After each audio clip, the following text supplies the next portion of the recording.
Having talked about the secret government, we've begun to get a glimpse into the scenes behind society at large.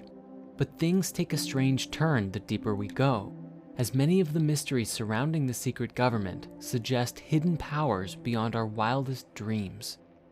Then the battle for human consciousness may go well beyond just humanity, but truly be a grab at the ultimate powers of the universe itself. Over the last several years, the directed energy weapons conspiracy has taken root across the internet. As major fires erupted the last several years, from California to Australia, speculation that these were not natural fires quickly took the internet by storm, as hundreds of thousands of people sharing videos showed what appeared to be a laser beam striking the area of the fire, often just before the inferno began. These directed energy weapons, shortened now to DEWs, are believed to be powerful superweapons using satellite technology or stealth aircrafts, and part of a difficult to detect weaponization of the skies and heavens. Looking back to nearly 100 years ago, it's well known that Nikola Tesla himself was working on a death ray, although he provided a different, more neutral title, particle beam, developed under the codename Teleforce. This device supposedly accelerated pellets or slugs of material to a high velocity inside a vacuum chamber using electrostatic repulsion, and then fired them out of aimed nozzles at intended targets.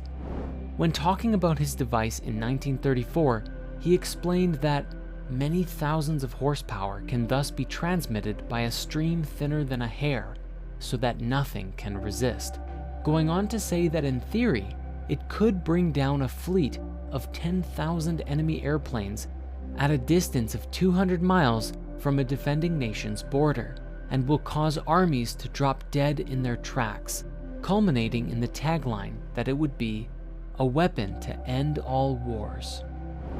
We know that after Tesla died, John Trump found when he was brought in by the Office of Alien Custody a part of Tesla's death ray, a 45-year-old multi-decade resistance box, which is an instrument that can replicate different electrical values in a circuit. Is it possible that Tesla's particle beam laid the groundwork for the so-called DEWs being used today? And if so, what reason would there be for using it to start the California and possibly Australia fires?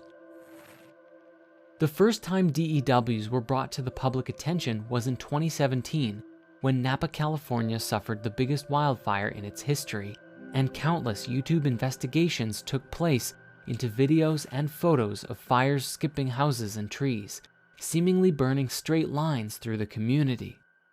The next year, two separate California fires began on November 8th of 2018, the Camp Fire and the Woolsey Fire. And once again, people began to notice some pictures and video captured that seemed to show evidence of energy beams from the heavens assaulting the Golden State. Things become even weirder when we take into account the video of a burning tree from the inside, begging the question, how would this even happen? Some might suggest that it was hit by lightning, but rather unlikely in the midst of a wildfire, especially seeing that around the tree, there doesn't look like there's much fire nearby. There's also definitely no rain. The wildfires were indeed very strange. Consider the images of cars melting on the road near intact wildlife, houses burned to ash besides their unharmed neighbors, and other oddities. While of course, some people might have set their houses on fire amidst the chaos to cash in on their insurance, there's enough evidence here to suggest there's more at play than just that. But the most incriminating evidence for the use of DEWs is this satellite data collected on the scene. This video was released only on September 8th, 2020, showing that DEWs are a significant likelihood for explaining the origins of these devastating wildfires.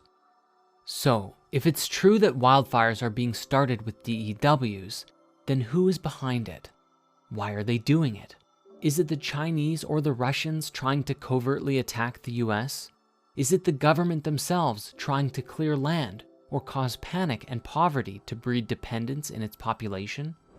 Many theorists suggest that the fires both in California and Australia happened to be along the paths that long proposed high-speed rail networks would be built, and that the military testing may very well be performed in a location that would clear space of cheap land for the government to use at the same time.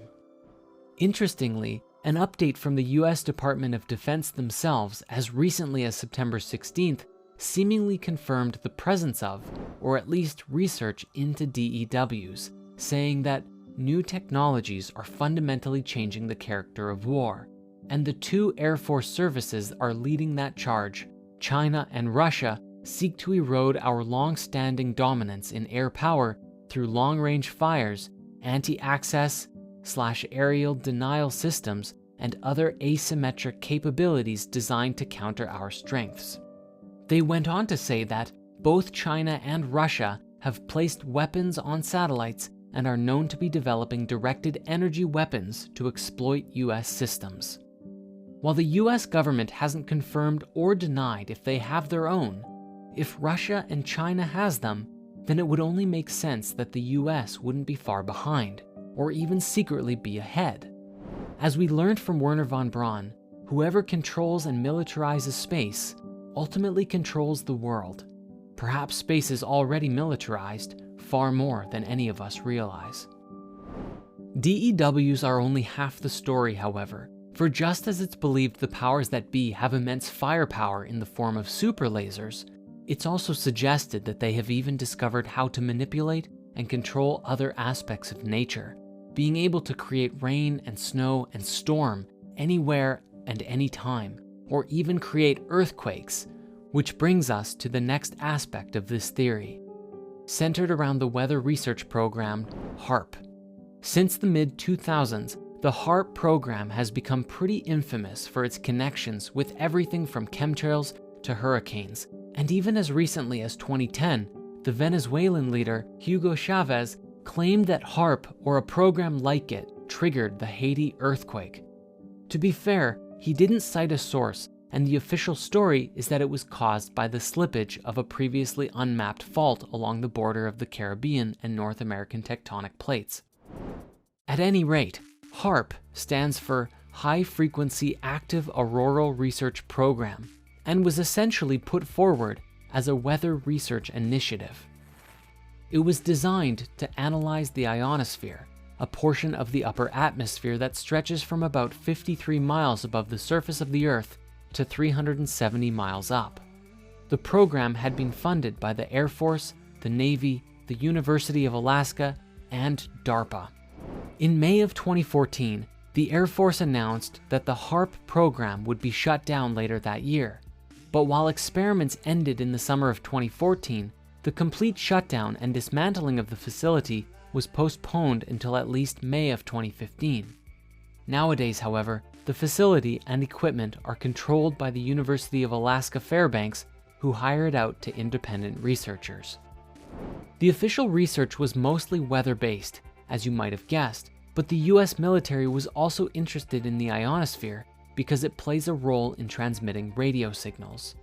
HAARP sends radio beams into the ionosphere to study the responses from it, one of the few ways to accurately measure this inaccessible part of the atmosphere.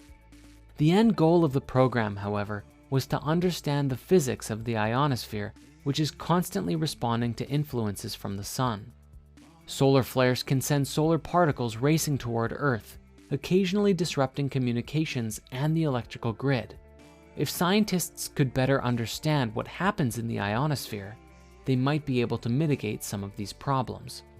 Naturally, any notion of scientists messing with frequency signals and solar flares is a hotbed for alternative theories regarding weather manipulation, though.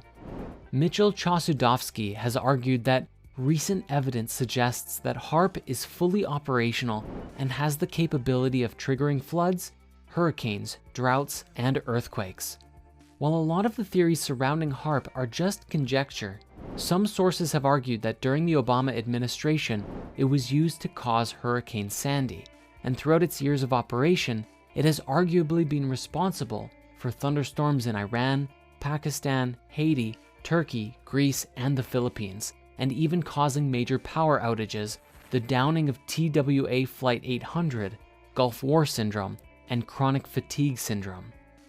And on a more benevolent note, it was also responsible for the creation of the first artificially produced Aurora in 2005.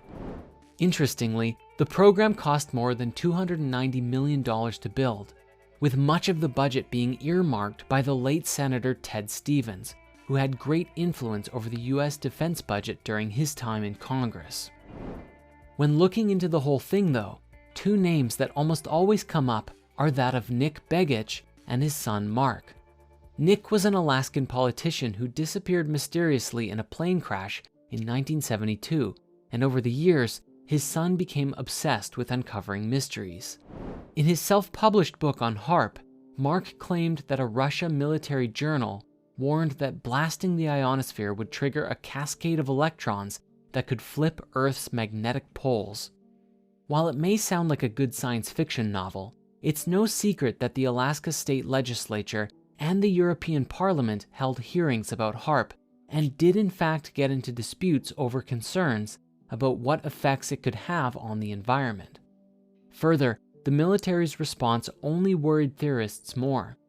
When program managers swore that the facility would never be used for military functions, Mark went on to find military reports touting satellite binding research plans, along with then Secretary of Defense William Cohen's suggestion that electromagnetic waves could alter the climate and control earthquakes and volcanoes remotely.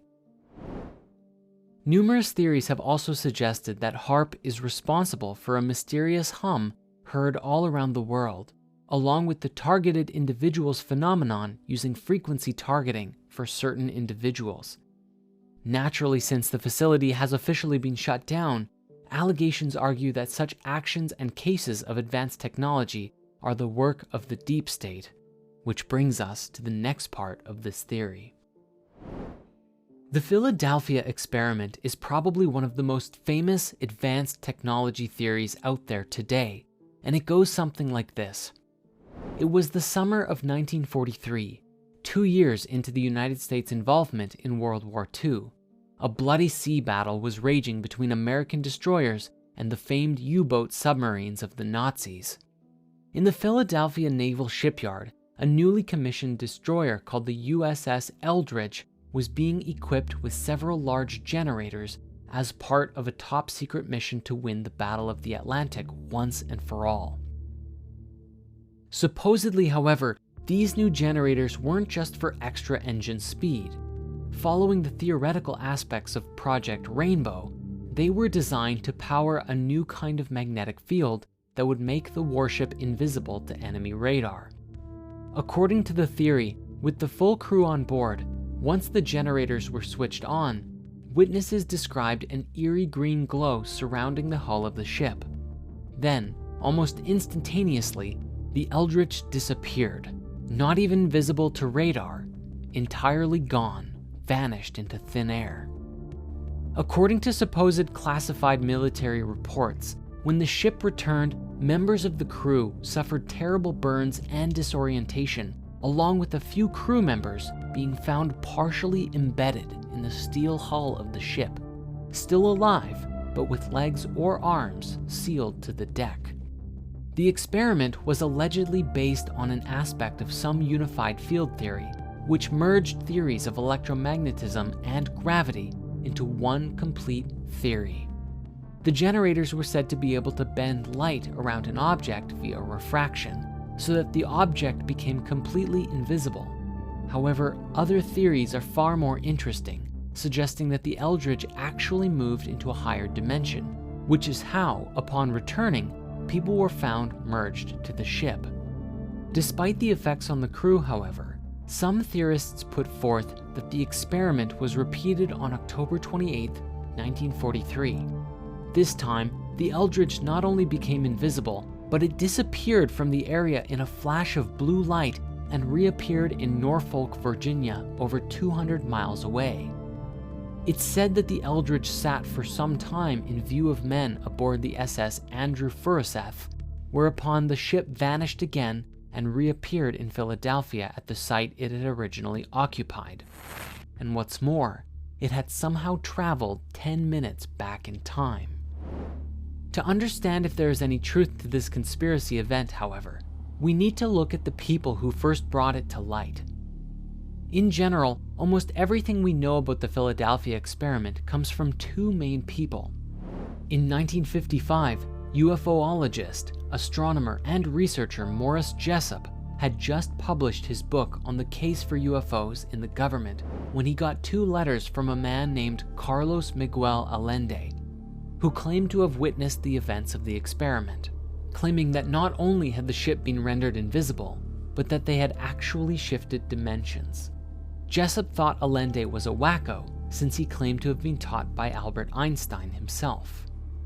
In the letters, Allende explained how the US military used Einstein's revelations to conduct the experiment, but after that, no other witnesses from the crew of the Eldridge or nearby ships came forward for 13 years or so. After trying to figure out if Allende's claims had any truth to them, Jessup was frustrated and ready to drop the investigation entirely when he was contacted by two officers from the Navy Office of Naval Research, or the ONR, in 1957, saying that they had received a copy of Jessup's book annotated by handwritten notes claiming advanced knowledge of physics that linked extraterrestrial technology to breakthroughs in unified field theory. Jessup took a look and immediately recognized Allende's handwriting, after which the ONR actually published over 127 copies with the annotations included. Eventually, this idea became so popular in fringe theories that it was turned into a feature film in 1984. For years, Allende had claimed to be the sole witness of the experiment, claiming to have been stationed on the SS Furuseth. After the release of the film, however, a man named Al Bielek came forward claiming to have personally taken part in the experiment, and said that he had been brainwashed to forget. It was only after seeing the movie in 1984 did his repressed memories come flooding back. But our story doesn't end there, for the events of the Montauk Air Force Base supposedly continued where the Philadelphia experiment left off. Following the theories put forward by Preston Nichols and Peter Moon, sometime in the late 1950s, secret researchers from the original Philadelphia project began to conduct research into manipulating the electromagnetic fields for military use, simultaneously looking into its effects on human psychology and behavior, and perhaps even going deeper into understanding the mysterious dimensional shift that supposedly took place. A report was supposedly prepared and presented to the United States Congress, which was strongly rejected for being way too dangerous and inhumane. So instead, the researchers made direct contact with the Department of Defense, promising a powerful new weapon that could drive an enemy insane, inducing symptoms of schizophrenia at the touch of a button. Without mainstream approval, the project would have to be top secret and black funded. According to the theory, the Department of Defense approved, and Project Phoenix was born. Supposedly, equipment was moved to Camp Hero at the Montauk base in the mid to late 1960s and installed in an underground bunker beneath the base so that they could take advantage of the satellite dish without drawing public attention. According to conspiracy theorists, to mask the nature of the project, the site was closed in 1969 and donated as a wildlife refuge park. Yet, even the government maintains that Camp Hero remained in operation well into the 1980s. This is where the theory starts to get pretty dark, as numerous people have pointed out atrocities that were supposedly committed. Supposedly, homeless people were abducted and subjected to huge amounts of electromagnetic radiation, with few surviving. People allegedly had their psychic abilities enhanced to the point where they could materialize objects out of thin air, but at the cost of their emotional and mental stability. Mind control experiments were conducted, runaway boys were supposedly abducted and brought out to the base where they underwent excruciating periods of both physical and mental torture in order to break their minds, after which their minds were reprogrammed. And of course, research into time travel and dimensional doorways were happening constantly. Could this also be the roots of the legendary Montauk Monster, a strange creature that washed up on shore near Montauk in 2008? Some believe that this may have even been a higher dimensional creature which was brought into our reality during the experiments. After the experiments were completed, depending on which theory you read, the facility was closed for good or destroyed, and all the staff were brainwashed, shot, or sworn to absolute secrecy, with all records also destroyed. According to some theories, though, research continues at the site to this day with enhanced security. One of the most popular tellings of the Montauk experiments is with the Netflix series Stranger Things, of which the original title was actually going to be Montauk. Now, if time or dimensional travel is involved, then it may be possible that humanity has existed in multiple realities or timelines, and that even one instance of time travel may result in millions of people shifting into another time stream in the multiverse, where things are ever so slightly different than they were before. The Mandela effect is a widespread phenomenon where people en masse remember certain things differently than they are today. Officially, the phenomenon is categorized as a case of false memory in mainstream circles, but the name was coined after Nelson Mandela, the former president of South Africa, who was reported to have died in 2013. The problem is, countless people all over the world, including Fiona Broome, who came up with the term, distinctly remember him dying in prison in the 1980s.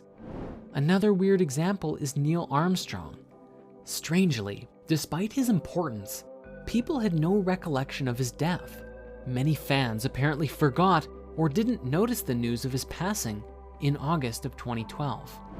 One of the more studied prominent examples, though, comes from a 2010 study that examined people familiar with the clock at Bologna Centrale railway station, which was damaged in the bombing in August 1980.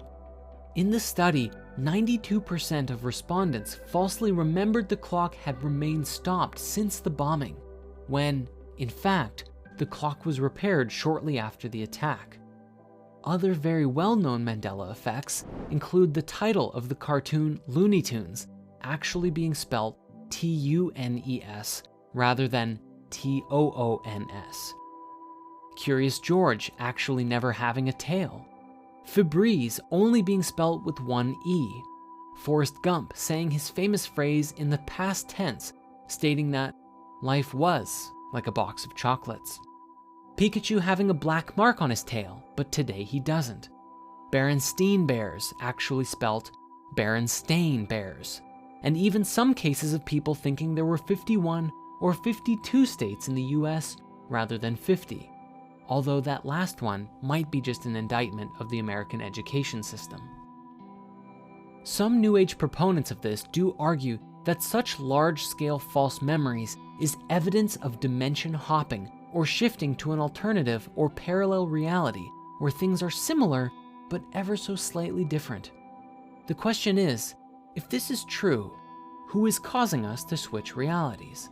Is it simply accidental? Or is someone deliberately manifesting a collective reality that we're all complicit in?